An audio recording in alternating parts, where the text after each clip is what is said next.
الحمد لله رب العالمين الصلاة والسلام على خاتم النبيين وعلى آله وصحبه أجمعين أما بعد فأعوذ بالله من الشيطان الرجيم بسم الله الرحمن الرحيم قال الله تعالى في سورة الأنفال ذلك بأن الله لم يك مغيرا نعمة أنعمها على قوم حتى يغيروا ما بأنفسهم وأن الله سميع عليم.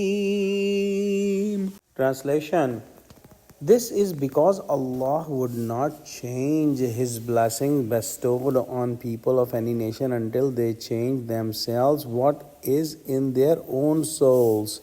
And indeed, Allah is all-hearing, all-knowing. This is a very important topic that we must ponder to understand that unless a nation becomes unjust and sinful and they avoid and they ignore the natural instinct of doing goodness and natural instinct of saying the truth and believing that the falsehood is wrong, they do not get devoid of the bounties given by Allah subhanahu wa ta'ala.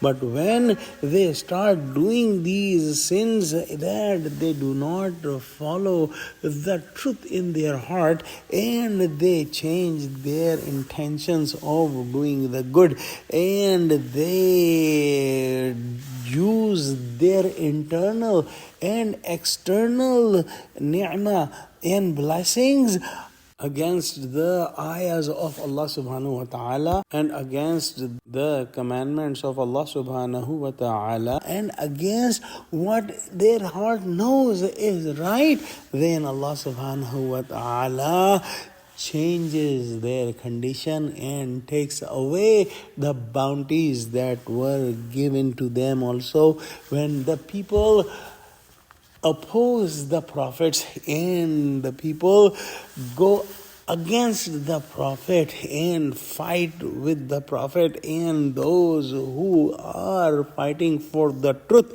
Allah subhanahu wa ta'ala takes the bounties and takes the blessings from these nations because Allah subhanahu wa ta'ala knows everything about His slaves and nothing is hidden from Him. He hears everything and He knows everything.